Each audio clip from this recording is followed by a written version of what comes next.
Na jana tulianza kwamba kuna vitu lazima vifanyike ili uweze kukutana na Mungu. Haleluya. Na tukasema cha kwanza ni lazima ufanane na Mungu. Na hiyo ikawa ndo thimu yetu ndogo ya kwamba ni lazima tufanane na Mungu. Amen. Maana msipofanana hamwezi kutembea pamoja.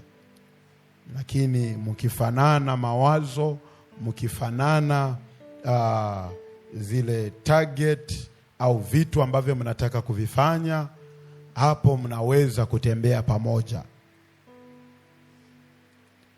Msipofanana haiwezekani.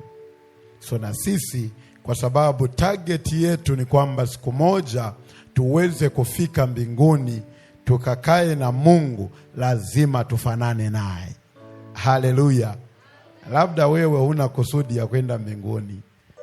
Hapo sasa. Na usipofanana na Mungu, lazima tu utafanana na shetani.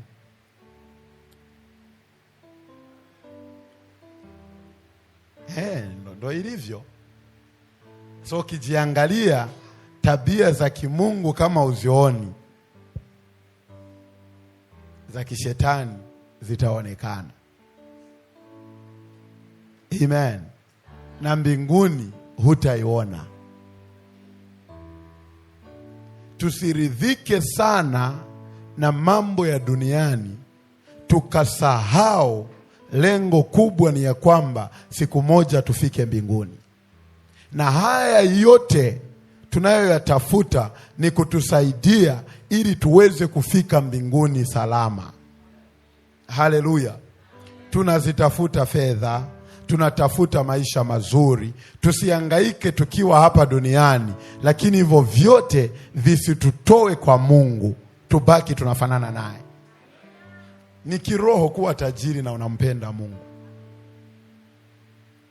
Lakini shida leo inakuwa unashika kimoja kimoja unaacha. Ukiwa maskini ndo unampenda Mungu sana, unalia sana, mpaka unalala hapa chini, ujue tu hapa kuna shida. Lakini ukishapata, basi ni wachache ambao wanavyo na wamebaki kwa Mungu. Ni wachache. Na Mungu anatuambia kwamba fedha na dhahabu ni mali yake. Maana yake Mungu wetu sio maskini. Ana kila kitu.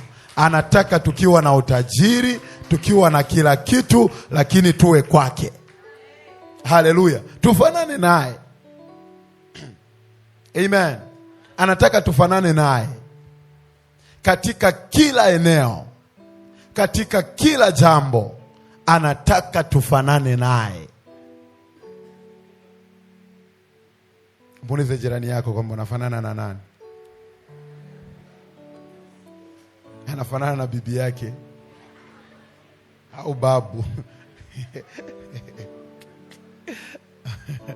Haleluya.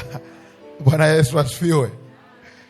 Kuna zaidi ya kufanana na babu. Tunataka tufanane na Mungu. Zaidi ya kufanana na wazazi, tunataka tufanane na Mungu. Babu mwenyewe anayejivunia hata ya kumjua Mungu. Amen. Kuna binti moja tukawa tunamwombea. Alikuwa ameenda kuumri aolewi. Kumbe kuna maneno alitamkiwa. Sasa tukawa tunamwombea, ndio hizo pepo zikaanza kuongea sasa. Sisi ni bibi yake, hatutaki aolewe. Hatutaki. Na akianza kutembea hapo namuona ni bibi kabisa. Kabinti yako kadogo kadogo. Haitoshi tu kufanana na watu, lazima tufanane na Mungu. Mungu ni zaidi ya kila kitu. Amen. Na tulisema jambo la kwanza, ili tufanane na Mungu, tunafanana na Mungu kupitia upendo. tunafanana na Mungu kupitia upendo. Wewe ambaye hukuwepo, tunafanana na Mungu kupitia upendo. Maana tulisema kwamba tukiangalia sura ziliomo humu ndani nyingi za tofauti, tungekuwa tunafanana na Mungu kwa sura tu ya kawaida hivi. Mungu ana sura nyingi. Lakini tukaja kugundua kwamba tunafanana na Mungu kupitia tabia. Kupitia tabia. Amen. Zile tabia ndo zinazotufanya tufanane na Mungu. Ndio maana huu mwili ukifika wakati wa kufa, huu mwili tunafanyaje? Tunauzika. Huu mwili hauendi popote, tunaurudisha kwenye udongo. Lakini yule mtu wa ndani ambaye amebeba tabia, ambaye amebeba kila kitu, ndo anaendelea kuishi. Huu mwili wa kawaida unabaki hapa hapa. Upake makeup usipake, upake piko usipake, tunarudi huko wote. Uweke perfume usiweke, huo mwili unafanyaje? Unarudi. Lakini sio passport ya kwamba uwe mchafu tu usijitunze kwa sababu narudi kwenye udongo. Hapana, jitunze vizuri. Haleluya. Lakini huo mwili unarudi ulikotoka. Ila yule mtu wa ndani ambaye amebeba zile tabia, yule ndo atafufuka na ataenda kwa yule anayefanana naye. Ndio maana nasema kama unafanana na shetani, ndo hao tutaona wataenda kuzimu. Kama unafanana na Mungu, ni kama sumaku, yani unavutiwa kule ambako unafanana. Haleluya. So hizo tabia zako zitakuweka wewe utakuwa wapi, wewe utakutana na nani. Na wiki hili ni wiki la kukutana na Mungu binafsi. Wewe utakutana na nani?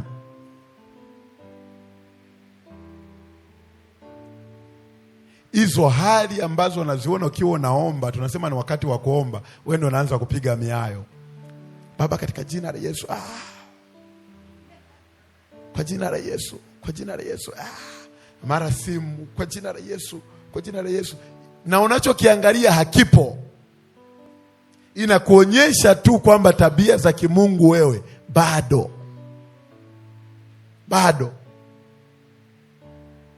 Haleluya. Yani inakuonyesha tu kwamba bado.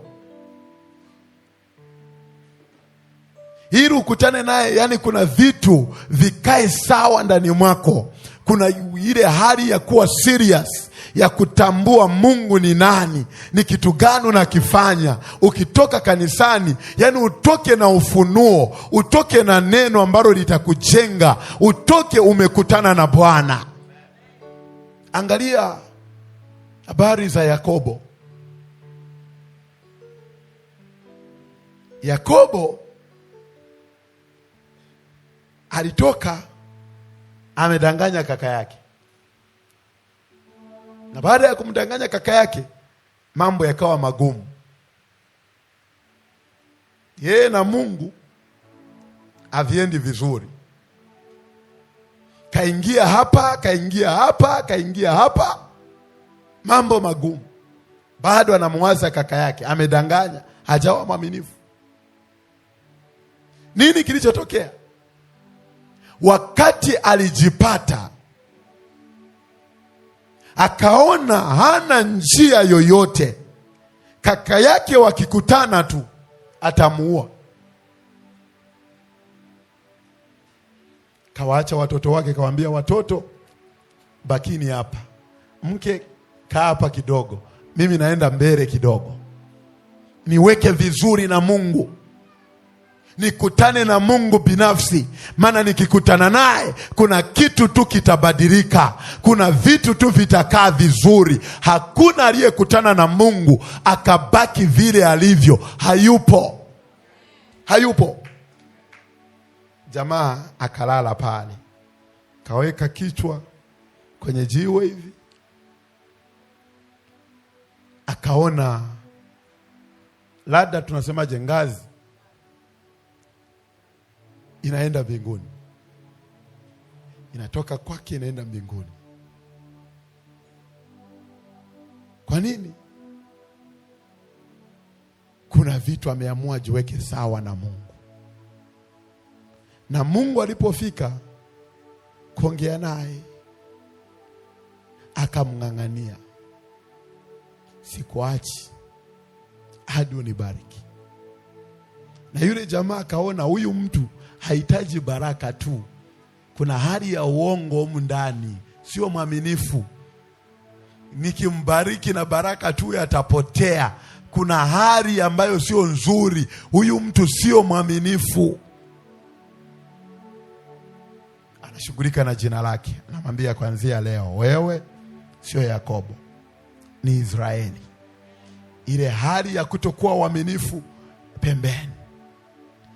Na sisi katika wiki hili tunaomba Mungu akutane na sisi, vitu vibadilike, aseme nasi tena. Kukubariki Mungu sio shida. Akikubariki anataka ubaki kwake, anataka ubaki kwake. Haleluya. Twende kwenye tabia ya pili au sifa ya pili ya Mungu. Sifa ya kwanza tulisema ni upendo, na sifa ya pili ni uaminifu, faithfulness. Uaminifu, faithfulness. Uaminifu, faithfulness.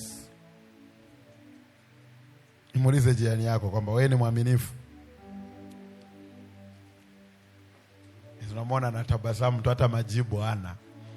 Anajua tukio aliyolipiga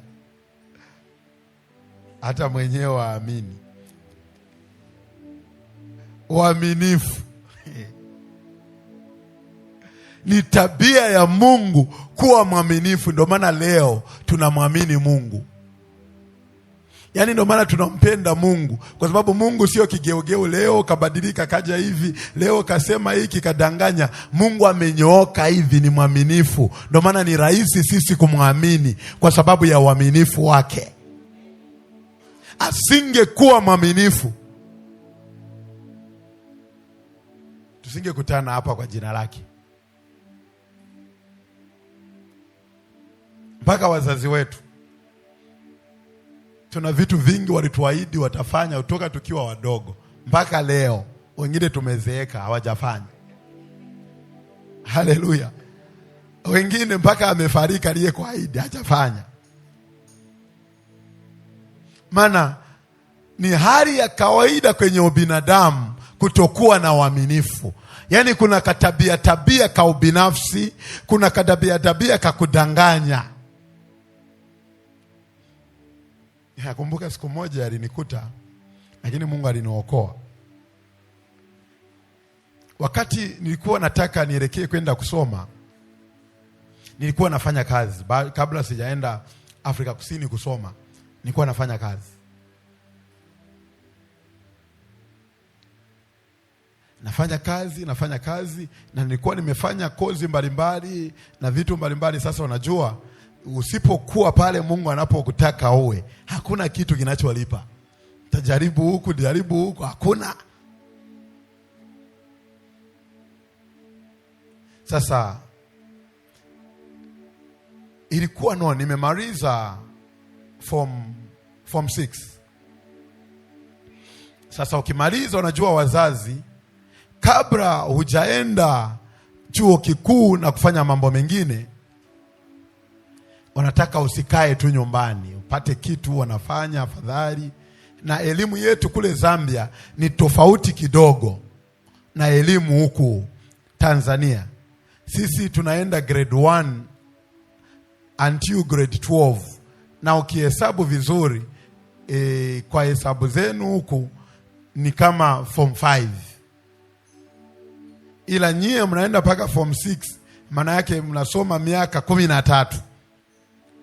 Sisi tunasoma miaka 12. Nyie mmezidisha mmoja. Sasa nikamaliza grade 12 ambayo ndio form 6 sisi kwetu. nipo nahangaika natafuta cha kufanya, nikapata kazi. Nimeokoka hapo, nampenda Mungu. Namshukuru Mungu, kwenye upande wa akili alinipa kidogo. Nikiamua kusimamia kitu, nilikuwa nasimamia hata kazini vizuri, yani kwa uaminifu. So nilifika pale, mimi ndo kadogo, nimetoka kumaliza hiyo form 6, nikafanya kazi mwezi mmoja. Sasa kwa namna nilivyokuwa najituma nafanya kazi, nikipewa jambo nalisimamia, yule ambaye alikuwa ni supervisor wetu kaondolewa, kaenda sehemu nyingine. Wakakaa vikao vya kutafuta nani atashika nafasi ya meneja ili aongoze wengine. Mimi sina cheti bado, nimemaliza form 6, nasubiri matokeo yatoke. Nikapewa hiyo nafasi kwa sababu ya uaminifu tu. Kaambiwa kale ka kijana kama ni kaaminifu alafu kanafanya kazi vizuri, kanaweza kakasimamia vizuri. Nikapewa hiyo nafasi. Kaanza kufanya kazi. Na kipindi hicho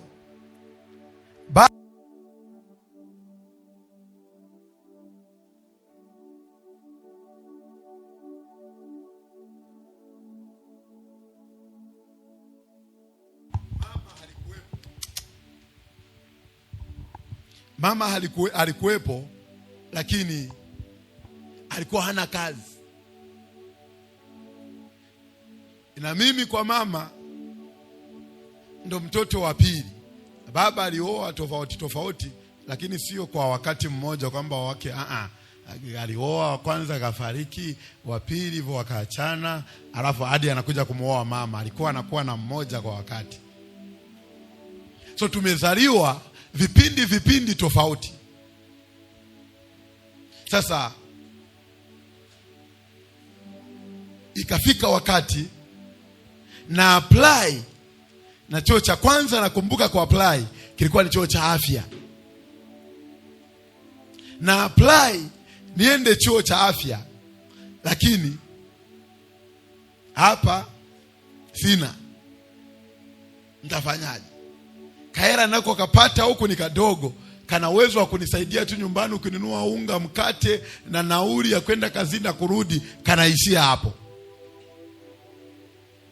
Tunajua kampuni nao wanakulipa kulingana na elimu yako. Wanaweza wakawa wanakutumia cheo kikubwa, wanafaidika wao wenyewe, wanapata faida kubwa, lakini wewe wanajua una namna, unatumiwa tu hivyo.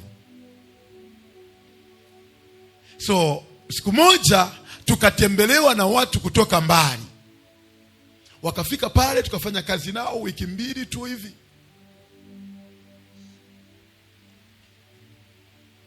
Akafurahi mama mmoja, akaja akaniuliza, hivi wewe umesomea chuo gani? Maana unaongoza vizuri, nataka na mimi mtoto wangu nimpeleke uliposomea. Ni mzungu huyo. Anasema nataka apeleke mtoto wake niliposomea mimi. Sasa kwa nilivyokuwa naongea, yani sisi Kiingereza tunaanza kuongea ukiwa umezaliwa tu. So unakuwa yani sio kitu ambacho tunasumbuka nacho. Naamka ni Kiingereza, unalala nacho. Hata ukinikurupusha kaniuliza swali kwa Kiingereza nitajibu. So akafurahi kuna namna ninavyoongea, kuna namna ninavyofanya kazi. Akasema nataka nipeleke mtoto wangu wewe chuo uliposomea, na mpeleka hapo. Akili za kawaida zikaja kichwani.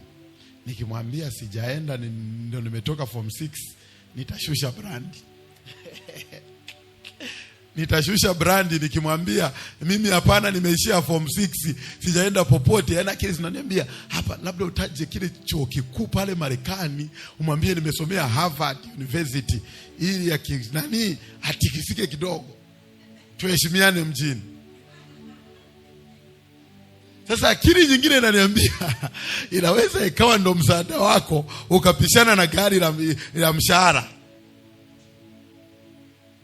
Nataka nimwambie nimaliza degree ya 3 hapa. Kagoma. Nikamwambia hapana, sijasoma mimi, nimemaliza form 6, niko nasubiri matokeo. Akagoma. Yaani unamwambia ukweli anakataa. Yaani pengine na shetani alivyo, anatafuta uongo tu, mwambie uongo ndo anaridhika nao. Ukimwambia ukweli anabisha. Nimwambia hapana, mimi nimemalizia tu form 6, sijasoma vizuri na nini. Akaniambia haiwezekani.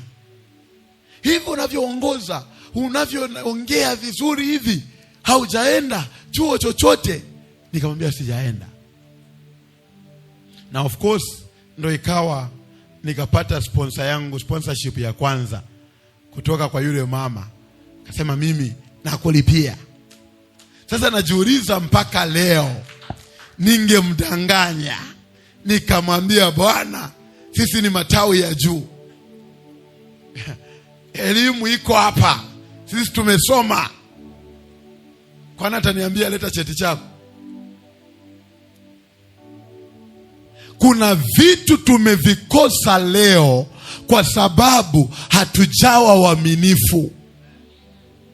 Kuna ndoa leo zinayumba, sio kwamba hamkupangiwa kuwa pamoja, hapana, lakini kwa sababu uaminifu umekosekana.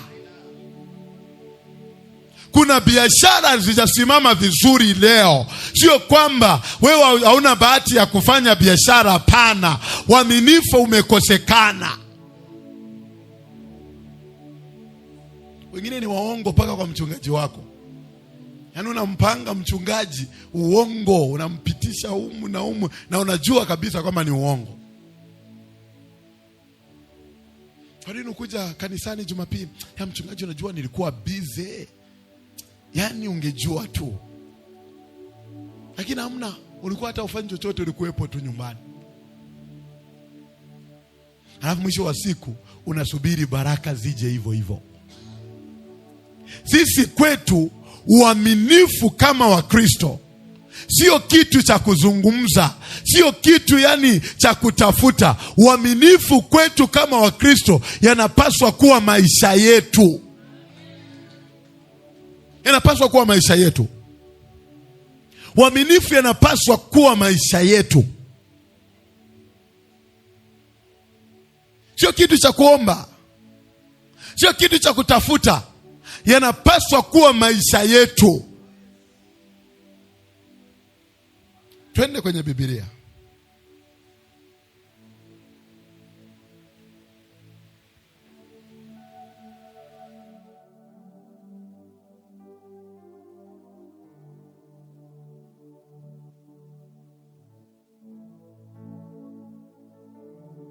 Tuanzie kitabu cha Matendo ya Mitume 5. Naomba nipate wako nisaidia kusoma.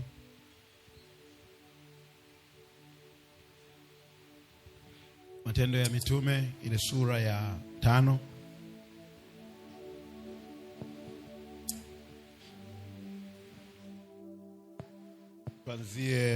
Anzia mstari wa kwanza. Matendo ya Mitume sura ya 5 mstari wa kwanza. Biblia inasema, lakini mtu mmoja jina lake Anania pamoja na Safira mkewe aliuza mali, akazuia kwa siri sehemu ya thamani yake.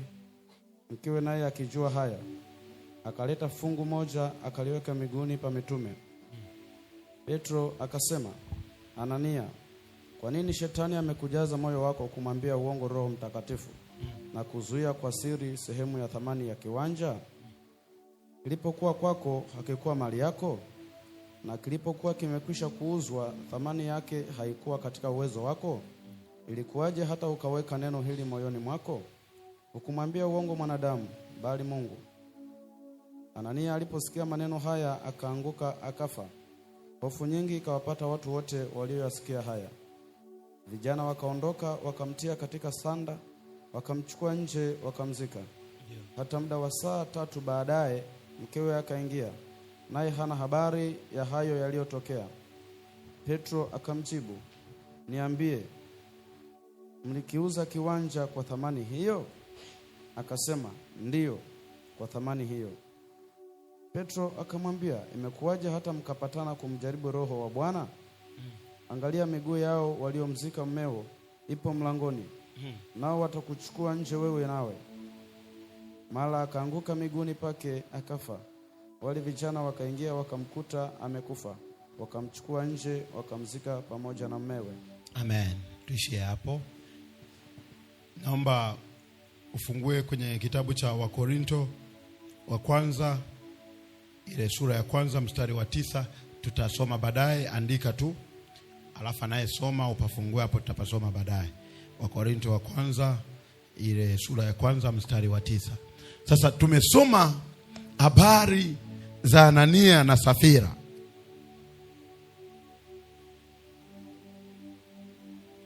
Na Biblia inatueleza kwamba hawa watu wakaja wakaahidi kanisani. Na baada ya kuahidi wakaenda wakauza kiwanja chao. Nazo pesa zina karoho fulani. Yaani ni kama hujawahi kushika milioni 50.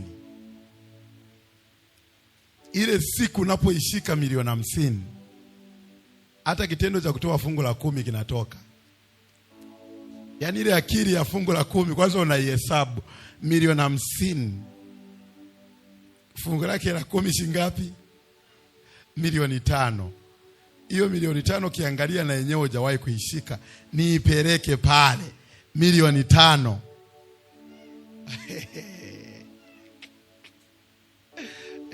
Umezoea ukitoa sana fungu la 10 kubwa ni 10,000.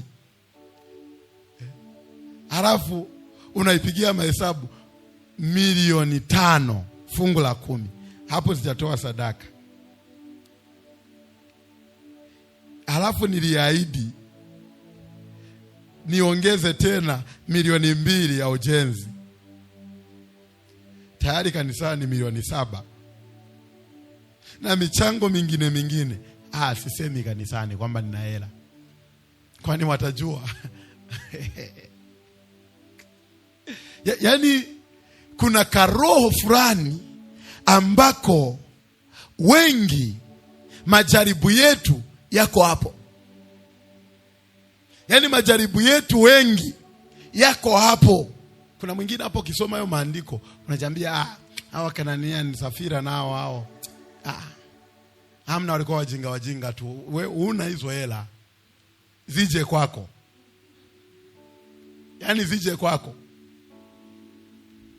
Hawa jamaa wakaahidi kanisani kwamba huu mchango mnaofanya sisi tutaenda kuuza kiwanja. Hawakutaja bei kwamba tutachangia milioni 2, milioni 10, lakini wakasema tutaenda kuuza, tuna kiwanja sehemu fulani. Tukikiuza ile hela tutakayoipata tunaileta. Wakaenda wakauza zikapatikana hela nzuri. Ulikuwa unatarajia kwamba labda nitakiuza milioni 7.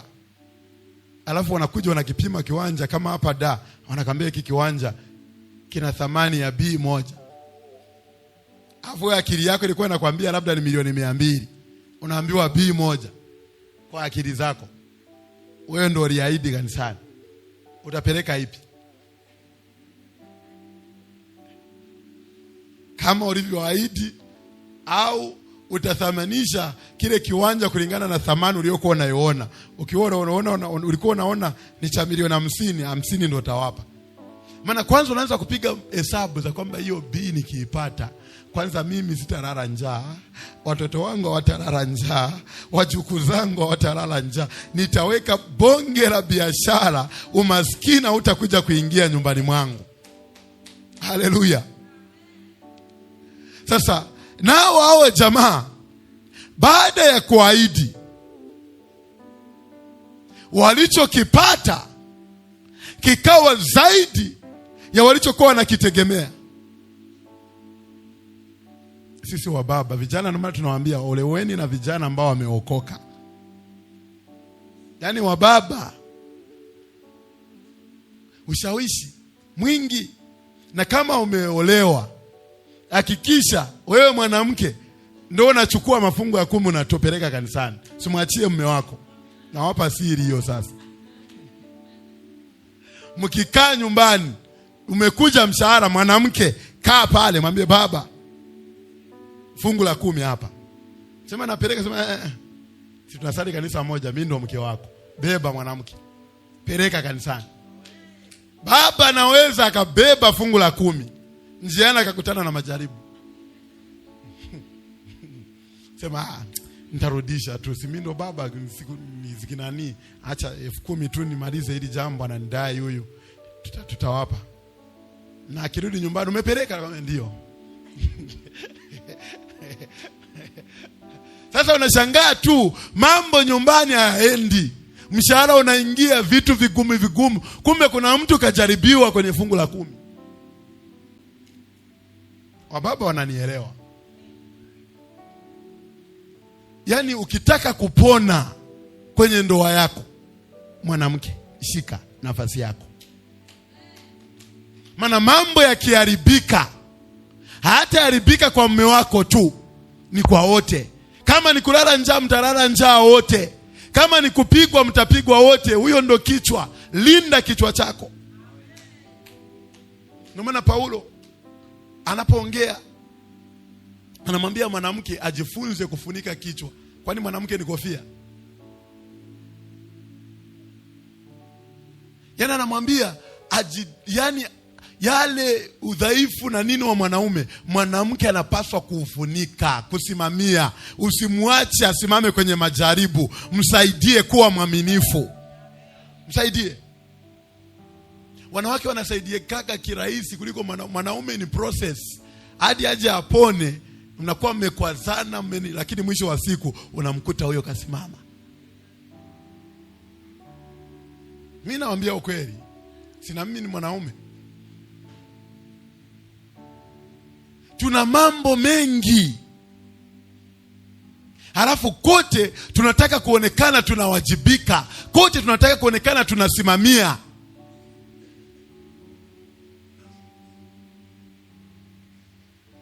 Bwana Yesu asifiwe. So huyu mwanaume zilipoingia, kamkalisha chini mke wake, akamwambia baby, zimeingia na hizi tupeleke zote. Hivi kweli ole tukipeleka hizi zote, mimi sina kazi nyingine, so ni kwako wewe. Kama unasema tupeleke, ukubali kulala na njaa. Sasa mwanamke naye anasikia za kulala njaa, anasema lala njaa. Baba kweli, tuweke tu pembeni. Kakubali. Na baada ya kubali, anaambiwa kwamba usiambie mtu yoyote. Wanawake wanajua kutunza siri. Ukimpata mwanamke kweli kweli ukampanga, wanajua. Akaambiwa usimwambie mtu yoyote. Tukiulizwa kwamba hizi ndo zote, jibu lako ni ndio. Hamna cha maelezo na nini, ndio inatosha. Wakazichukua, wakaziweka pembeni. Kumbe Mungu halikuwa hana shida sana na hela zao, lakini alichokuwa anakitafuta ndani mwao ni uaminifu. Alichokuwa anakitafuta ni kufanana na Mungu, maana yeye Mungu ni mwaminifu. Alitaka nao katika hali zote wawe waaminifu, maana hakuna aliyewalazimisha, waliahidi wenyewe. Waliahidi wenyewe. Kwani wangeenda kwa mchungaji au kwa mitume wakawaambia kwamba ndio tumezipata hela na kiasi ni hiki hapa, kama tulivyoahidi tutaleta, na hela tulizozipata ni zaidi ya zile ambazo tulikuwa tumezihesabia sisi, tunaomba hizi na hizi tuweke hapa fulani, hizi na hizi tufanye hivi fulani. Tunaomba. Haleluya. Sasa wao hawakufanya hivyo, wakaamua kutokuwa waaminifu. Walichokiahidi na walichokifanya vikawa vitu viwili tofauti. Na Mungu akiwaangalia anajiona yeye ni mwaminifu, ila akiwatazama uaminifu wake hauoni ndani mwao. Petro akawaambia, kwa nini mnamdanganya Roho Mtakatifu? Maana nyie mnajiita ni wana wa Mungu. Na kama mnajiita ni wana wa Mungu, uaminifu hauna mjadala kwenu. Lazima muwe uaminifu katika maeneo yote. Uaminifu unapaswa kuwa maisha yenu. Fikiri tu jaribu la fungu la 10 ndio nyepesi. Mara ngapi unatoaga fungu la 10 kwa uaminifu? Mara unajikopa mwenyewe, ukikopa unajisahau, umo zinapotea, azirudi. Mara nitapeleka siku nyingine, umo. Yaani jaribu hilo moja. Ukitoka hapo, njoo kwenye ndoa yako. Umekuwa mwaminifu kiasi gani? Jiangalie wewe. Kwenye nyumba yako, wewe ni mwaminifu kiasi gani? Uaminifu wako kama mama, uaminifu wako kama mke, uaminifu wako kama baba, uaminifu wako kama mume. Maana kama mama unapaswa kuwajibika kama mama kwa watoto. Umekuwa mwaminifu kiasi gani? Kama mke unapaswa kuwajibika kwa mume wako. Umekuwa mwaminifu kiasi gani? Yaani kuna ndoa zinayumba leo, sio tu kwa sababu nyie hamjaendana. Nakumbuka siku nyingine tulikuwa tumeita semina ya wanandoa. Tukakaa tunaongea. Yaani tunaongea, wakiongea pointi, sisi tulio na wake tunapendana. Tukiongea mara tunagongana 5. Akiongea pointi nzuri, tunajua sisi haya tuna shida hatuhusu, tunagongana tunacheka. Akasimama mmoja huku ndani anaumia. Akasema yaani mpo tu mnacheka na mnaongea, mnafikiri ndoa rahisi. Yaani nyewe mnafurahi kwa sababu mmeoa vizuri. Ndio naona yaliyopo moyoni mwake. Kumbe yeye anaraumu kila siku kwa sababu anaona ameoa vibaya. Yaani anamwona mke wake mbaya, hakuchagua mzuri. Angechagua mzuri, ndoa yake yamkini ingekaa vizuri. Kumbe hajui kwamba tumetengeneza, Mungu kahusika, yupo ndani yetu, na ule uaminifu wa Mungu na upendo wa Mungu ndio unayetusaidia. Tumeanza kufanana, hatukuwa hivyo. Kuna vitu tumekemeana, tunaambiana hivi hapana, hivi hapana, hivi tunaenda hivi, hadi tukafika sehemu tukaelewana, tukaanza kufanana.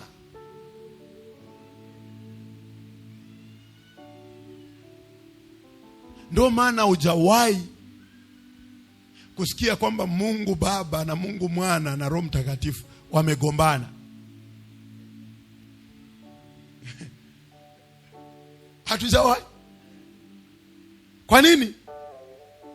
Tabia ziliomo katika Mwana zimo katika Baba, zimo katika Roho Mtakatifu, wapo katika umoja. Wanasimamia kitu kimoja. Anapokuja Yesu anasema anafanya mapenzi ya Baba, anafanya vile ambavyo vinampendeza Baba. Maana yake na yeye vinampendeza, anaona raha kuvifanya.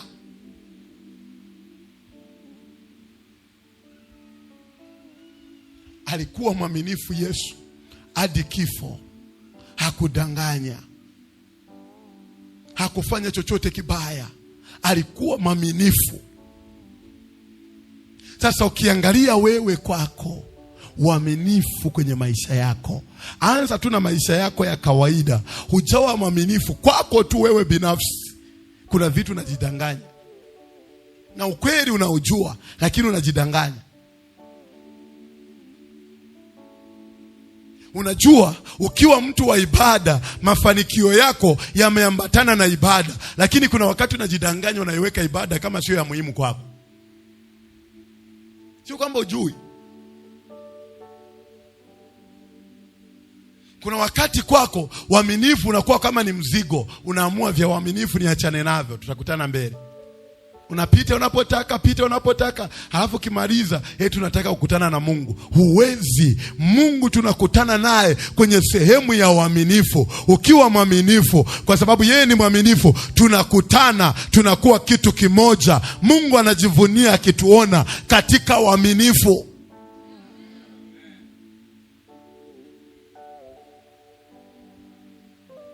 Na kila kitu vinategemeana. Nilikuwa nasoma hizi habari, nikaja kugundua hawa jamaa kilichowafanya wakatoe kule kanisani mpaka kiwanja, walilipenda kanisa. Wasingelipenda wasingetoa. Lakini pamoja na kulipenda walikosa uaminifu. Ndio maana hata Biblia inapotaja tunda ya Roho Mtakatifu, haisemagi matunda ya Roho Mtakatifu, inasema tunda la nini? La Roho Mtakatifu. Maana yake hivi vitu vinategemeana. Vinategemeana, vinakuwa ni vitu vingi, lakini vikiwa pamoja vinakamilisha kuwa kitu kimoja. Hata kama ni Baba, ni Mwana, ni Roho Mtakatifu, lakini wanakuja kuwa kitu kimoja, wanaitwa Mungu. So unaweza ukawa na upendo lakini ukakosa uaminifu, hujakamilika. Na sisi kama Wakristo hatupaswi kuwa na baadhi ya vitu tu alafu vingine tukavikosa. Hapana. Tunapaswa kuwa na full package, kila kitu kipatikane ndani yetu. Yaani tuache ule Ukristo wa hiki ninacho, hiki nikikosa kimoja tu hufiki mbinguni.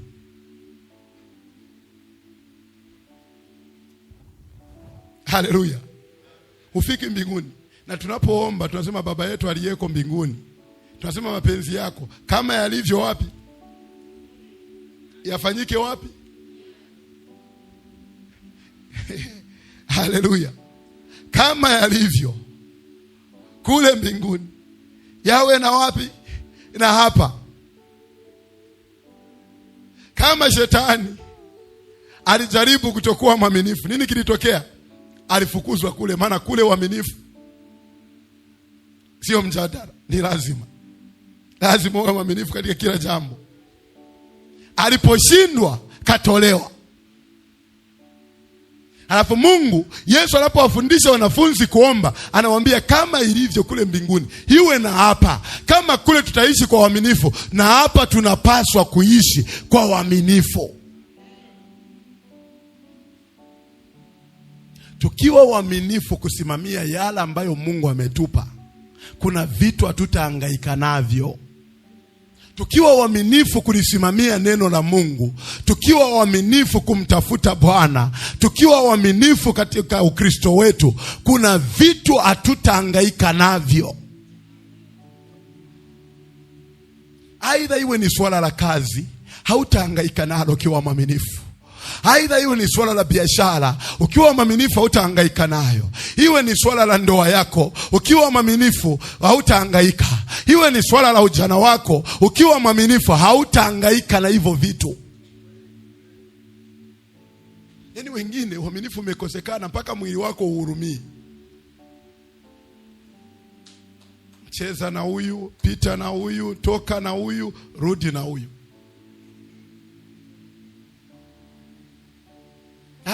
Mchungaji anioni. Kwani mchungaji ananiona? Yupo. Mchungaji yuko hapa Temeke, tukutane Mbagara. Ili mchungaji afanyeje? Asione. Lakini unajiuliza, mwili unaoupeleka wa mchungaji wa kwako Haleluya. Mwili unaopeleka ni wa mchungaji, ni wa kwako. Atakayeharibikiwa ni nani? Mchungaji, ni wewe. Yaani ukishindwa kuwa mwaminifu hata kwako wewe, ndio maana leo unapata shida katika Ukristo wako. Wewe kila kitu ni cha kuangalia kabla hujafanya. Nani ananiona? Nani ananiona? Hata tukisema michango hapa, yaani uwezo ukatoka tu kwamba Mungu amekusemesha, unakuja kwa mchungaji, mchungaji, mimi Mungu kanisemesha, hii dramu nabadilisha, naleta dramu ya viwango kubwa, nanunua maiki hapa naleta. Yaani wewe ukitaka kufanya kila wakati, unataka uonekane, hufanyi ili umbariki Mungu. Hapana.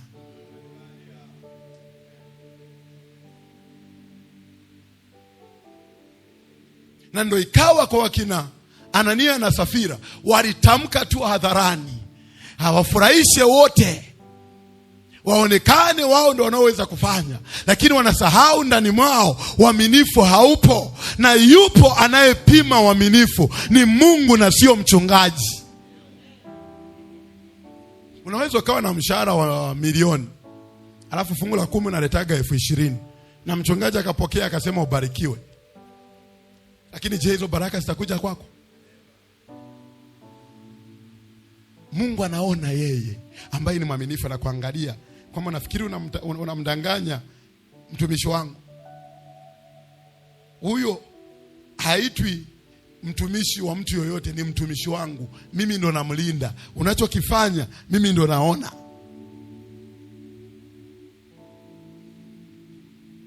Tuwe waaminifu kwenye swala la Ukristo wako kwanza. Uwe mwaminifu katika hilo engo. Ukristo wako usiwe na mambo. Yaani usiwe na mambo. Unaangalia nana naniona pale kazini, hakuna tunayesali naye, sio naweza nikaongea tu vyovyote, naweza nikanani. Wakati nachunga kanisa Afrika Kusini, siku moja nilienda kutembelea mshirika wangu. Namtafuta, nasema sipafahamu anapoishi, ila aliniambia tu kwamba ni kati ya nyumba zile. Nikatoka nikaenda kuuliza, jamani, kuna jamaa unajua wageni sometimes anakuja hujakariri hata jina lake, so namueleza tu kwa namna anavyoonekana. Nasema kuna jamaa mrefu hivi anaishi maeneo ya hapa, ni Mkristo wangu. Yule jamaa kaniambia, yani kwa maeneo haya hapa, nyumba hizi 4, watu wanaoishi hapa na wafahamu, na kati ya hawa Mkristo hayupo hata mmoja.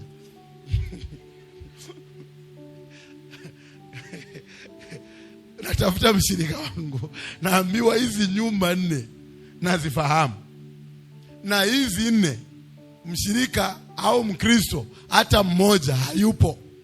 Maana huyu hapa namjua anaendaka kwa masangoma pale, huyu hapa namjua ni mlevi. Sasa hiyo aliyokuwa anaongea kwamba mlevi, kumbe ndio kwa mshirika wangu na mvuta bangi. Akija kanisani,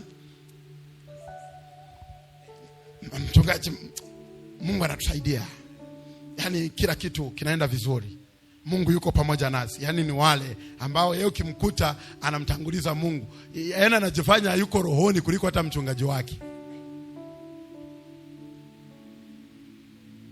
Sasa naambiwa hapa mlevi, huyu hapa hata mambo ya kanisani na nini yupo tu.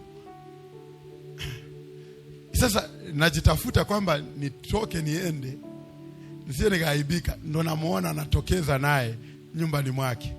Sasa naangalia namna ya kuingia pale, huyu alivyowataja na nini, inabidi nijifanye kama naondoka ila asinione. Baadaye ndo nikaja, nikafika nikamsalimia, wanaendeleaje? Na Mungu ni mwaminifu, haikupita wiki nikajionea kwa macho, huyu anavuta. Na aliponiona, sometimes hizi simu, nikawa natembea, anakuja kule, nikamuona kwanza kabla hajaniona anavuta. Sasa nilipomuona, sijui Mungu alivyo, mimi ndo naona aibu kwanza kabla hajaiona mwenye kuvuta. Nikajifanya kama sijamuona, natembea huku kama nashika simu. So yeye anakuja kuniona, kashtuka, kaona ndo ameniona kwanza, sijamuona.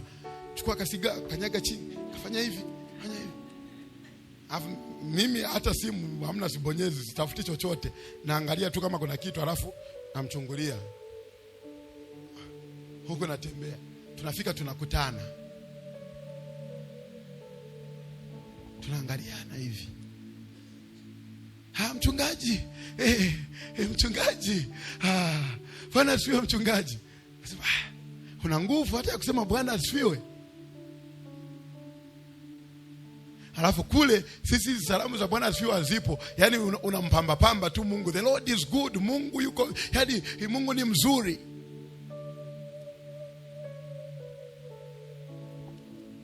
Anamuogopa mchungaji, lakini anamsahau Mungu ambaye amemuumba, ambaye yani amemtengeneza, amemuumba kwa sura na mfano wake.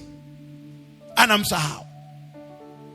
Lakini kwa mtu ambaye hata hajamuumba, hujaumba kwa sura na mfano wa baba na mama yako au kwa mchungaji wako, umeumba kwa sura na mfano wa Mungu. Na Mungu anataka ufanane naye. Na Paulo hata anapowaambia wale wanafunzi wake, anawaambia wamfuate kadri anavyomfuata Yesu, maana anajua kwamba hatua ya mwisho sio yeye, hatua ya mwisho ni Mungu. Yeye kazi yake ni kuwapeleka kwa Mungu, wafanane na Mungu. Wapendwa, tuache kujitanganya. Tusipofanana na Mungu, hatutamuona Mungu. Tusipofanana na Mungu, hatutaiona mbingu. Tutatiana moyo, tutakuja hapa, tutatiana moyo. Yani, wapendwa, sawa, tunaenda. Wapendwa, sawa, tutafika. Lakini usipochukua maamuzi binafsi ya kuanza kweli kweli kufanana na Mungu, ni vigumu. Ni vigumu. Mungu anataka akutane na wewe binafsi. Mungu anataka akutane na wewe binafsi, aongee na wewe kuhusu maisha yako, aongee na wewe kuhusu hatua inayofuata, aongee na wewe kadri atakavyokubariki, aongee na wewe namna atakavyokuinua. Lakini akija anaona utofauti, viliomo ndani mwake havipo kwako. Akijiangalia yeye ni Mungu mwenye upendo, akiangalia ndani yako kumejaa wivu tu, kumejaa uongo tu. Akijiona yeye ni mwaminifu, akikuangalia wewe umejaa, yani mjanja tu wa kudanganya danganya, mpaka watu wakikuangalia hawatamani hata kuokoka, wanasema kama ndio ulokole huu, mimi ni baki tu nilivyo.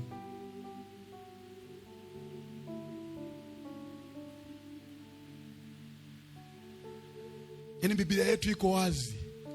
Sisi tunapaswa kuwa mfano kwa dunia hii. Mungu hawajai kumuona hata mtu mmoja akamuona uso kwa uso. Jana niliwauliza, tangu umeokoka wewe, umewahi kukutana na Mungu mkaonana uso kwa uso, kamsalimia, baba shikamoo, Mungu naendeleaje? Wote kasema hapana, hatujawahi. Lakini tunamuona Mungu kupitia watu. Wale watu waliokuhubiria, wale watu waliokushuhudia, kadri walivyokuja kwako, kadri walivyofanywa, akasema aisee, huu sio binadamu wa kawaida, huyu mtu ana Mungu ndani yake. Ukaamua kumpokea Yesu aliyekuletea huyo mtu, ukaamua kumfuata Yesu aliyekuhubiria huyo mtu, maana ulimuona huyo Mungu ndani ya huyo mtu aliyekuletea Yesu. Lakini leo havipo hivyo vitu. Ili kanisa ipone, lazima tufanane na Mungu. Lazima tufanane na Mungu. Turejee kwenye nafasi yetu, tufanane na Mungu. Maisha yetu yafanane naye. Yani kila jambo tunalofanya lifanane naye. Tutafananaje naye? Yeye ni upendo, tufanane naye kwa upendo. Yeye ni mwaminifu, tufanane naye kwa uaminifu. Wakitutazama waseme, tumemwona Mungu kupitia wale watu. Naomba tusome kile kitabu nilichokitaja, Wakorintho wa kwanza. Wakorintho wa kwanza, ile sura ya kwanza mstari wa 9. Biblia inasema, Mungu ni mwaminifu ambaye mliitwa na yeye muingie katika ushirika wa mwanawe Yesu Kristo Bwana wetu. Mungu ni mwaminifu ambaye mliitwa. Kumbe tumeitwa kuwa waaminifu. Mwambie jirani yako kwamba umeitwa kuwa mwaminifu.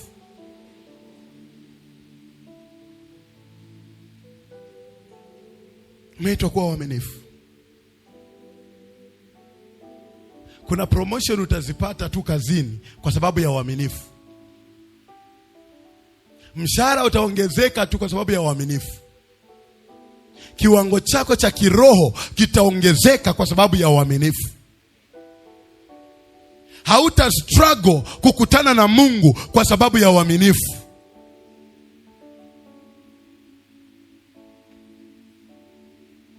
Leo tunachekwa Wakristo kwamba maisha yetu yani makavu tu. Hatutofautiani na watu wa duniani. Vile vinavyotutesa ndio vinavyowatesa wao. Vile vinavyotusumbua ndio vinavyowasumbua wao. Kwa nini? Hatukutani na Mungu. Wewe nafikiri Yakobo alipokutana na Mungu aliendelea kuteseka na swala ya kutokuwa mwaminifu? Aliendelea kuteseka na swala ya kutokuwa mwaminifu? Alipokutana na Mungu akabadilishwa. Wewe sio Yakobo tena, utaitwa Israeli. Tabia yake ikabadilishwa. Ikabadilishwa.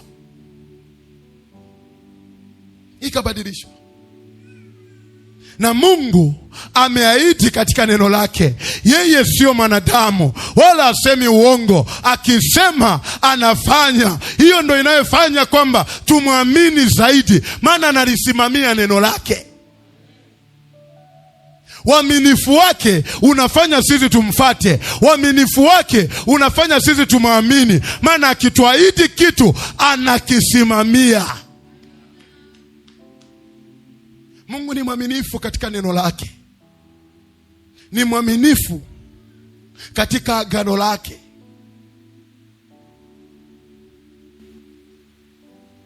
Akiweka agano na mtu lazima atalikamilisha.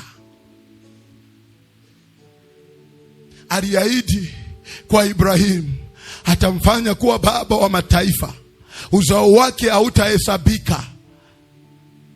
Ikaonekana ni ngumu, hadi akaanza kujiraumu. Anaangalia hivi, huyu Mungu ameniahidi mimi nitakuwa baba wa mataifa, sina uzao hata mmoja, yani itakuwaje? Nikiangalia mke wangu ameshafika menopause, amekoma kuzaa, amefikia ukomo, hawezi kupata mtoto, yani itakuwaje? Lakini Mungu akasimama, anasema mimi sio mwanadamu. Nikiahidi sio kama wazazi wenu ambao wanaahidi nitakupa mkate, wanakupa nyoka au wanakupa jiwe. Pengine wasikupe, wakiahidi pengine wanabadilika wasifanye. Mimi sio kama hao. Mimi nikiahidi nakamilisha. Haijalishi wakati, haijalishi umri, haijalishi unatokea wapi, haijalishi umezaliwa kwenye familia gani, haijalishi wewe unatokea wapi. Mimi nikiahidi lazima tu nitafanya. Ibrahim katika majira na nyakati ambazo hakutarajia, Mungu akaangalia, ndio wakati umepita, lakini mimi ni mwaminifu. Nisipofanya nitatajwa uongo, na uongo hauwezi kutajwa kwenye maisha yangu maana haupo.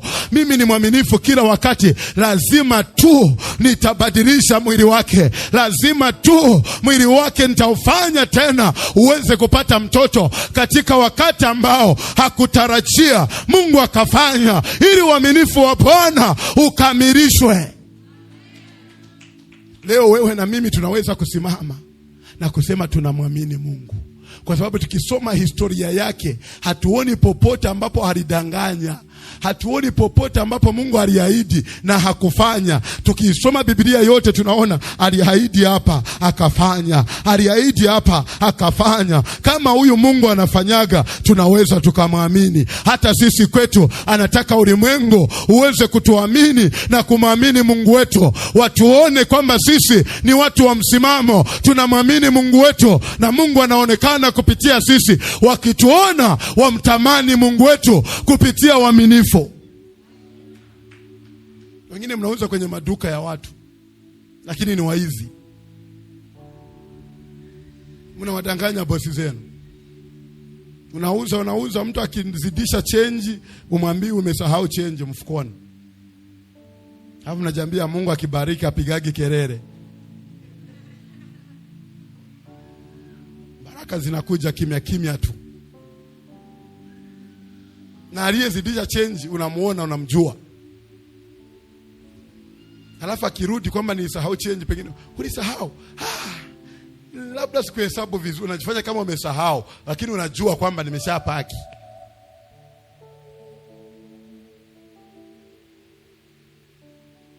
Wengine ni hapa kanisani, huwezi kuaminika. Huwezi kupewa majukumu kayasimamia, ni ujanja, uaminiki. Paka kanisani kwako wanakuogopa.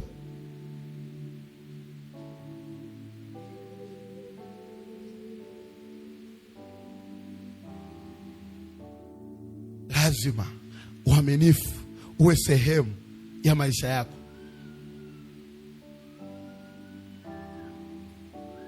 Kuna sehemu tulikuwa na kambi.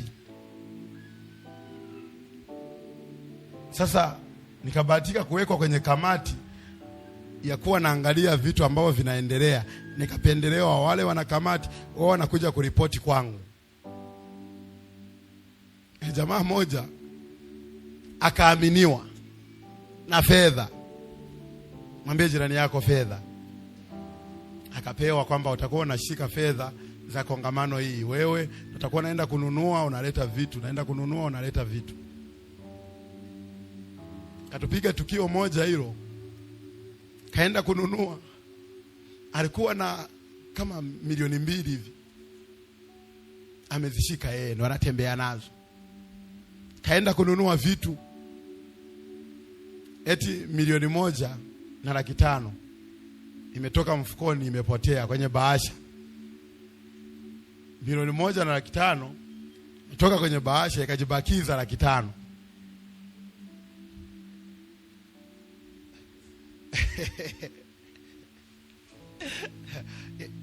Yaani Mungu akitaka kuumbua na akira anaipoteza. Utakuwa unaongea vitu ambavyo havieleweki ili ukamatwe tu. Ziko kwenye bahasha zote. Kaweka na kale karastiki, kabandi kale. Kaenda mjini tu imejichomoa. 1,500,000 amebakia 500,000 ndio ipo. Tukamwambia wewe acha utani. Ni kweli mchungaji, na nini ni kweli? Nani? Nikamwambia Mungu anakuona. Wenzako walidondoka wakina Anania na Safira baada ya kusema uongo. Hata kama tuko kwenye neema, yule Mungu anaweza. Nikamwona kaanza kujishika mchungaji. Hapo hawa wengine wanakamati ameshawaaminisha na wameamini. Kumpeleka pembeni. Mchungaji, yani nilikuwa na kachangamoto, nilikuwa sehemu nimekopa. Sasa kule walitaka wanifukuze, nikamwona nichukue ile niwashikishe hii kwanza, halafu nyingine nitawatafutia. Hela za kongamano za watu wamechanga. Halafu nakuja unadanganya.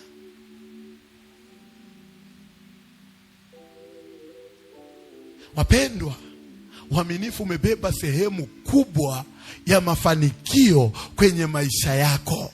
Uaminifu umebeba sehemu kubwa kwenye safari ya wokovu wa maisha yako.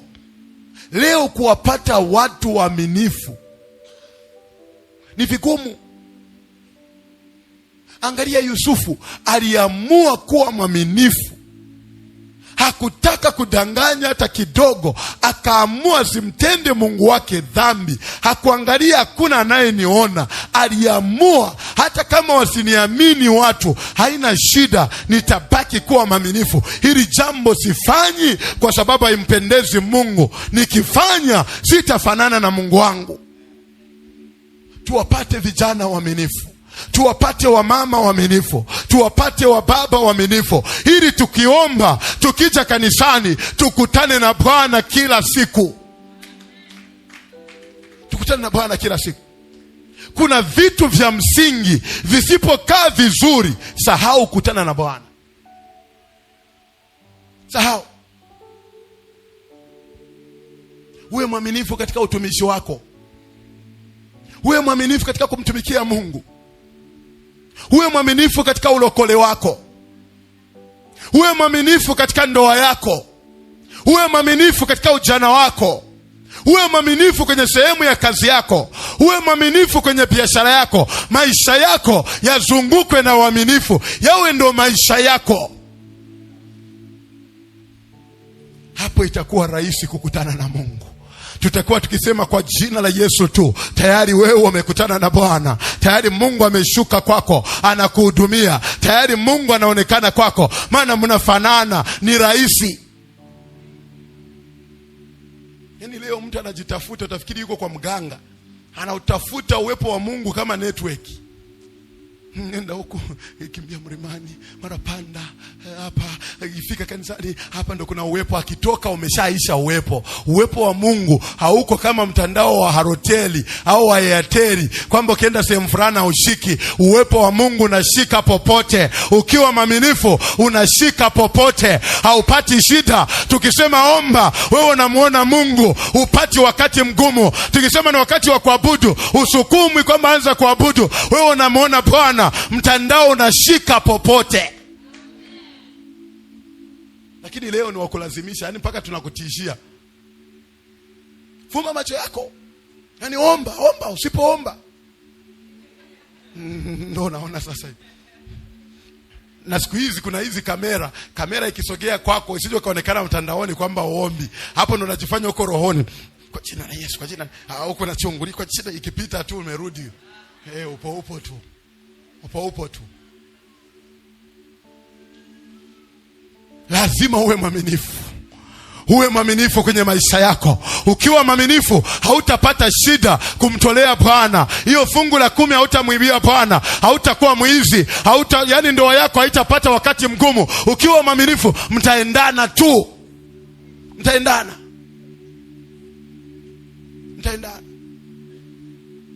Yani kuna wengine mpaka kusema ukweli unawashwa, unasikia kama kuna kitu umepoteza.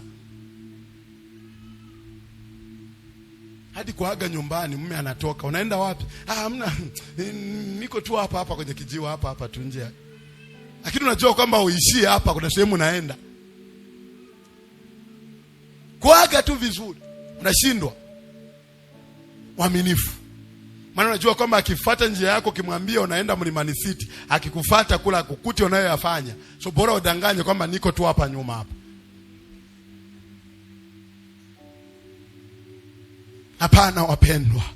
Sisi Mungu anataka tufanane na yeye. Vile alivyo na sisi tuwe. Vile anavyovifanya na sisi tufanye. Anataka tuwe kama alivyo. Wakituona watu wamuone Mungu kupitia sisi. Wakituona wamuone Bwana, wamuone Jehova, waseme hakika tumekutana na Jehova. Wakikutana na wewe waseme hakika tumekutana na Jehova. Maana haiwezekani mtu akawa mwaminifu kiasi hiki. Haiwezekani. Wakikuona waseme kweli ana Mungu, kweli Jehova anaishi ndani mwake. Waseme ndio amembeba Bwana mzima. Kweli Jehova ni Mungu wa maisha yake. Tunamtaka Mungu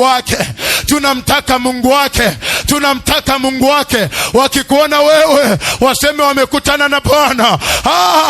Wasijute kukutana na wewe. Wasijute kuonana na wewe. Hapana. Lakini wakikuona wamtukuze Bwana. Na hicho ndo anachokitaka Jehova, kwamba wamtukuze kupitia wewe. Ndio maana anaitwa barozi, ili kupitia wewe yeye ajitwalie utukufu, ili kupitia wewe yeye ainuliwe, ili kupitia wewe yeye aonekane.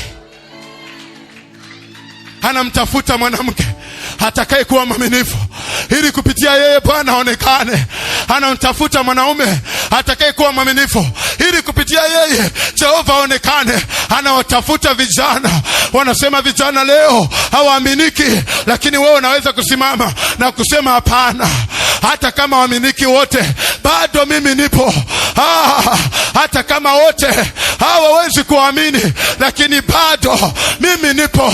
Nitasimama na Bwana. Sitaenda na wote, nitabaki na Jehova.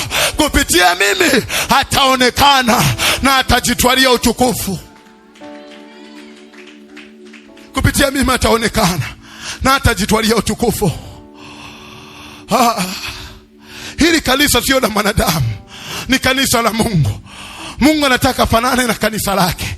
Anataka tunachokifanya kanisani kifanane naye. Anasema yeye ni upendo. Wakilitazama kanisa wauone upendo. Anasema yeye ni mwaminifu. Ametuita kwenye uaminifu. Anataka wakituona, wakiliona kanisa lake wauone uaminifu. Na nakutafuta wewe. Anataka anze na wewe. Anataka anze na wewe. Tukiwapata watu 50 kwenye hili kanisa, Dar es Salaam itakuwa itabaki ya kawaida, haitabaki ilivyo. Tukiwapata watu wa kufanana na Bwana 1000, haitabaki ya kawaida. Watabadilika watu, watajua ndio kipo kizazi kilichoteuliwa na Bwana, kilichochaguliwa na Bwana kumwakilisha kama mabarozi.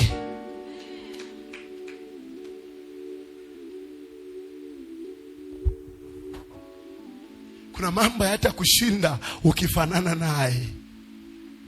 Kuna mambo utatamka tu yatakuwa ukifanana naye. Kuna vitu utasema tu kwa neno ukifanana naye. Angalia habari za Elisha, akatamka majira kama haya utapata mtoto, kwa sababu alikuwa anafanana na Mungu. Mungu hakupata shida kumjibu. Akasimama tena akatamka, mvua haitanyesha kwa miaka 3.5, haikunyesha. Akasimama tena akawaambia, kesho muda kama huu chakula kitashuka bei, na chakula kikashuka bei. Kwa nini? Alifanana na Bwana, na kwa Bwana hakuna jambo lisilowezekana. Yote yanawezekana. Tukifanana naye tutaweza yote. Tutaweza yote wapendwa. Tutapitia magumu, hayatatushinda. Tutapitia majaribu, hayatatuangusha. Tutaweza tu. Tukifanana naye tutaweza wapendwa. Tutaweza. Tutaweza. Wewe kazi yako moja, tamani kufanana na Bwana. Angalia ndani wako ni vitu gani vinakutofautisha na Bwana, ni vitu gani vinakutoa kwa Jehova. Tamani kufanana naye katika uaminifu, katika upendo. Tamani kufanana na Jehova. Simama kwa miguu yako.